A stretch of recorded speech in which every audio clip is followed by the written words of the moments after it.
Welcome to the Torque Tips Garage podcast, where we explore everything about cars, from repairs to car buying and all the gearhead talk in between. I'm your host, Jack Turner. Today we've got Alex Carter, an expert in all things car buying and car culture, joining us to talk about something that's close to our hearts, the real joy of buying and owning a car. Alex, welcome to the show. Hey Jack, thanks for having me on. I'm pumped to talk about cars, especially about the real driving experience and how to keep that alive for future generations. So Alex, let's start with the basics. When we talk about buying a car today, the conversation is often about all the bells and whistles, screens, tech, and safety features. But cars didn't start that way. They were about freedom, raw power, and hands-on experience. How do you feel about the direction the industry has taken? You know, Jack, I think that's where a lot of people are missing out. Cars used to be about that raw connection with the road. You'd get in, fire up the engine, and feel the rumble. You could hear the engine, feel the gears, and most importantly, fix it yourself. There's a real joy in that. Today, a lot of cars are so technologically advanced that it's harder to work on them yourself. That's a huge loss because part of what made cars so special was their accessibility.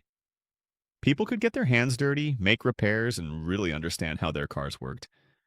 There's something incredibly empowering about being able to fix your own car. Right, it's like the experience itself. The smell of the engine, the sound of the exhaust, the tactile feel of the steering wheel. It's not just about transportation anymore. It's about that connection to the machine. Exactly. And that's what gets me excited. I don't want to see a future where cars are just these disposable boxes that people can't interact with. I want people to be able to get under the hood, turn a wrench, and learn from their cars. Cars should feel alive, not just as a commodity, but as an experience. That's what I hope we can move toward in the future. A return to simplicity and hands-on ownership. Let's talk about buying a car in this context. With everything being so high-tech today, how does someone looking for that raw driving experience know what to look for? What should they keep in mind when shopping for a car? It really comes down to feeling. Don't get bogged down by the specs and tech features. Focus on what makes the car fun. Test drive it. Don't just take it for a spin around the block. Take it down an empty road or on some twisty turns.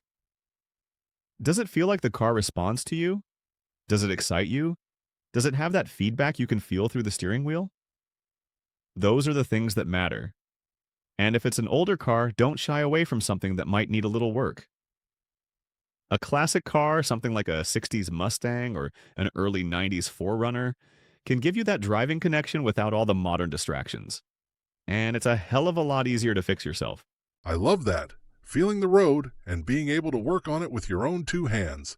It's a lost art for a lot of people now. Exactly. Cars today, they're almost like appliances. They've got too many layers of complexity. But if you're looking for that authentic driving experience, go for something you can feel connected to, something that responds to your touch. Don't just rely on the tech to tell you what to do. You should be the one in control. Let's circle back to that point. Being able to fix your car. In an age where cars are becoming more complicated and harder to work on, what's your advice for people who still want to get their hands dirty and fix their cars themselves? First and foremost, don't be afraid to get a little dirty. A lot of people are intimidated by car repairs now because the cars have so many electronic components, but there's still a ton you can do yourself. If you're just starting out, focus on the basics. Oil changes, brake pads, air filters, and things like that.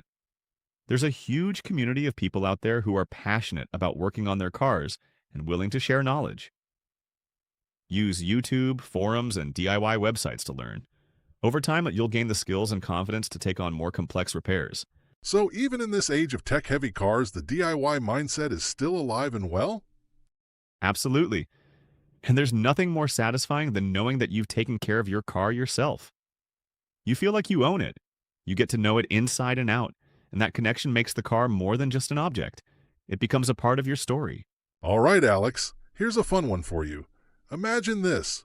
You've just found the perfect car to work on, and you're about to dive into a big project.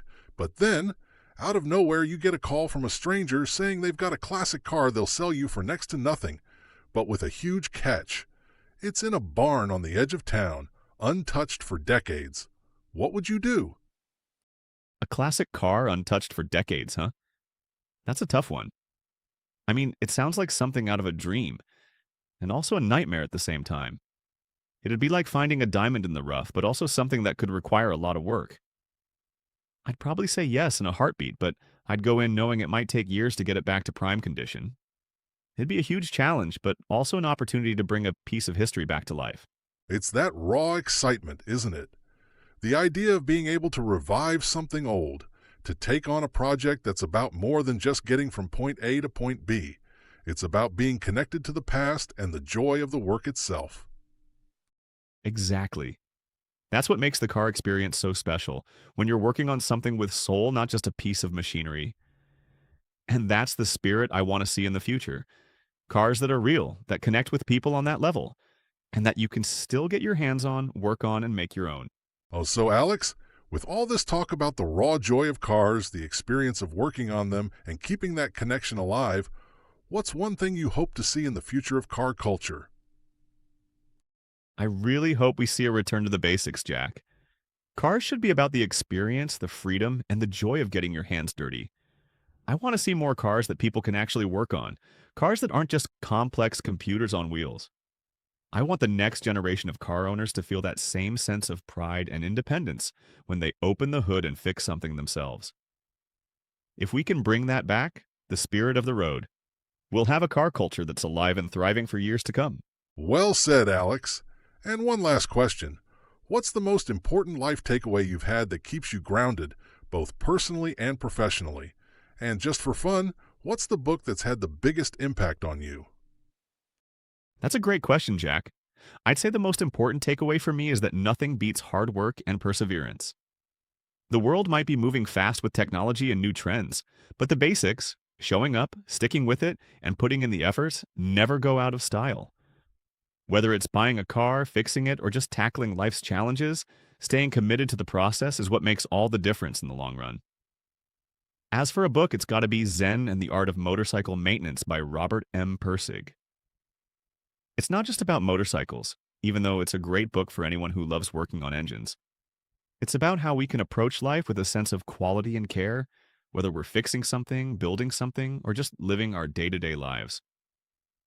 That book helped me realize that it's not just about getting from point A to point B, it's about doing the work with intent and finding meaning in the process. That's a powerful takeaway, Alex. And Zen and the Art of Motorcycle Maintenance is such a classic. It really nails the idea that life and car work, or motorcycle work, are both about embracing the journey. Thanks again for all your insights today.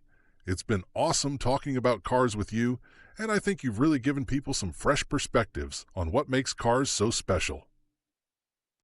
It's been a pleasure, Jack. I hope listeners take away the idea that cars are more than just machines. They're a part of us, and we can still make them our own, no matter what the future brings. Thanks for having me. Thanks to all of you tuning in. For more advice on buying cars, fixing them, and getting the most out of your driving experience, make sure to catch our next episode of the Torque Tips Garage podcast. Until next time, keep those engines running and enjoy the ride.